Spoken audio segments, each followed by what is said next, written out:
Turabashuhuje bene data mwese inshuti dukunda kubana kuri iyi cano SDARM Rwanda, itorero ry'Abadivantisite b'umunsi wa karindwi bavugurura.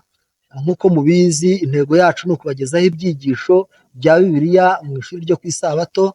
Ni ibyigisho byiza rero. Muri iki gihembwe turi kwiga ibyigisho bitubwira ngo ubutumwa bwiza uko bwanditswe na Yohana. Inshuti rero tubana umunsi ku wundi, turaje kandi tuzanye na mwene data. Reka musabe abasuhuze kandi abibwire. Mwene data ni karibu. Ndabasuhuje mu izina rya Yesu, nimugire amahoro. Nitwa mwene so Sharire, tumaze ku minsi turimo kwigana ibyigisho. Ndabasuhuje rero kandi mbahaye ikaze muri umwanya mwiza w'ijambo ry'Imana. Imana ibaha umugisha. Arakoze cyane. Tumaze iminsi cyangwa se icyumweru twiga icyigisho cya gatanu kitubwira ngo Yesu na Nikodemo. Twacyumvisemo byinshi, amateka yabayeho mu gihe cya Yesu, mu kiganiro yagiranye na Nikodemo uko byagenze. Ariko kandi uyu munsi tuje kwiga icyigisho kitubwira ngo cya gatandatu kitubwira ngo imikorere y'umwuka wera. Rero tugiye kukigezwaho na mwene data Nkundibiza Sharire. Mbere y'uko tumuha karibu kugira ngo akomeze iki cyigisho mu ngingo zacyo eshanu, reka mu nkundire tubanze twicishe bugufi dusenge. Turagushimiye data wera, tugushimiye urukundo rwawe uduharanira ibihe byose. Tugushimiye ko waduteguriye ijambo ryawe ry'umutsima w'ubugingo kugira ngo turyige, kandi tugushimiye ko waduteguriye uburyo bwo kuryiga mu buryo bw'ikoranabuhanga. Twishyize mu biganza byawe kugira ngo ijambo ryawe ritubere umutsima w'ubugingo kandi ridufashe, ndetse rizadufashanye n'abatwumva, abakurikirana iyi cano. Ndakwinjize kugira ngo iri jambo rigire icyo rihindura mu mibereho yabo, kandi natwe ubwacu byose tubyakiye ubuntu mu izina rya Yesu, Amen. amen. Reka twakire mwene data Nkundibiza Sharire adukomereze n'iki cyigisho mu ngingo yacyo ya mbere. Sharire mwene data ni karibu. Murakoze. Ndongeye ndabasuhuje inshuti bavandimwe mudukurikiye kuri iyi cano ya SDARM Rwanda. Imana ibaha umugisha. Nk'uko abivuze, turi ku Isabato tariki ya 8 z'ukwezi kwa kabiri. Icyigisho kiravuga ngo imikorere y'umwuka wera. Reka ninginge mugenzi wanjye ashakira isomo riri muri Yohana igice cya 3 umurongo wa 14 ndetse asome n'umurongo wa 15. Niho hari isomo ryo kuzirikanwa. Yohana 3:14, reka mpasome. Handitse ngo kandi nk'uko Mose yamanitse inzoka mu butayu, niko umwana w'umuntu akwiriye kumanikwa, kugira ngo umwizera wese abone guhabwa ubugingo buhoraho. Amen. Imikorere y'umwuka wera rero, iri somo dukwiriye kuzirikana riyobeka icyigisho. Ritubwira uburyo Mose yamanitse inzoka ku giti mu butayu. Byasobanuraga ko umwana w'umuntu ariko nawe akwiriye kumanikwa, kuzamanikwa, byari amarenga. Yashushanyaga ko Yesu azamanikwa ku giti kugira ngo abantu baronke ubugingo buhoraho. Reka dusome igitabo cyitwa Uburezi bwa Gikristo kuri paje yaho ya 76. Handitse ngo reba kuri Yesu maze ubeho. Mwibuke yuko abarebye kuri ya nzoka yari yacuzwe barakize, ariko hari n'abanze kurebaho barapfa. Reka tujye ku ngingo yo kuwa mbere. Sabe mwene data kugira ngo anshakire isomo riri muri Yohana 3 ku murongo wa 9. Hanyuma hari ikibazo kibaza ngo ni ikihe kibazo Nikodemo yabajije kigaragaza ko umutima we wari urimo koroshywa.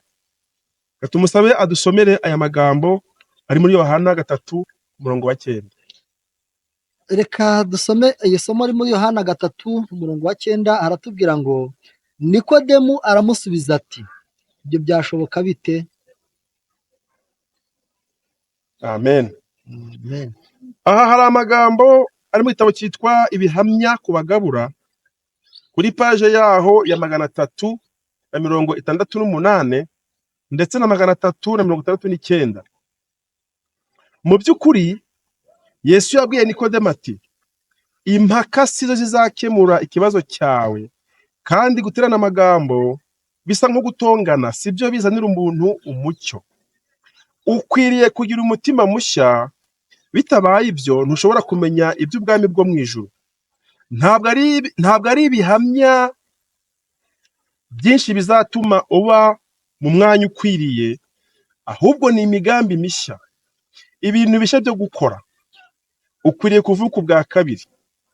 Ibimenyetso bikomeye kurusha ibindi byose ntacyo bishobora kumara kugeza igihe iri hinduka ribayeho, ibintu byose bikaba bishya.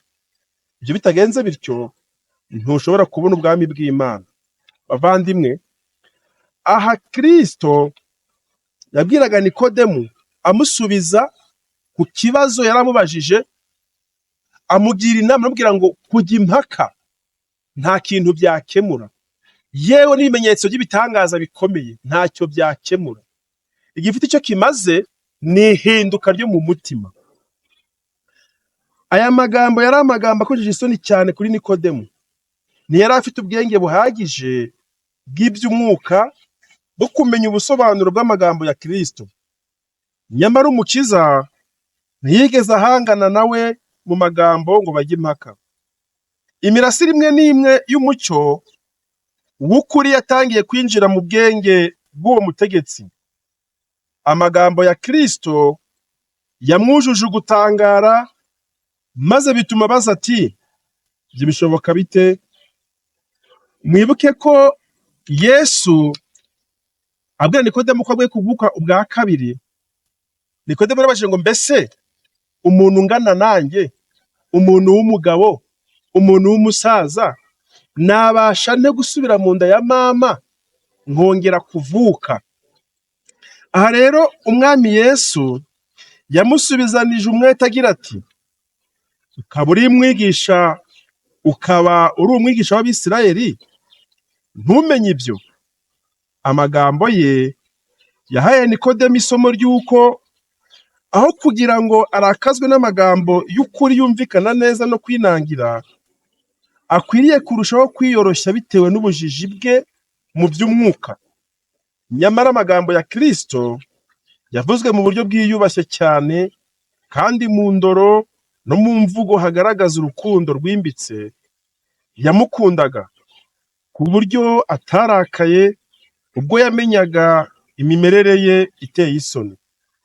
Bavandimwe, imikorere y'Umwuka Wera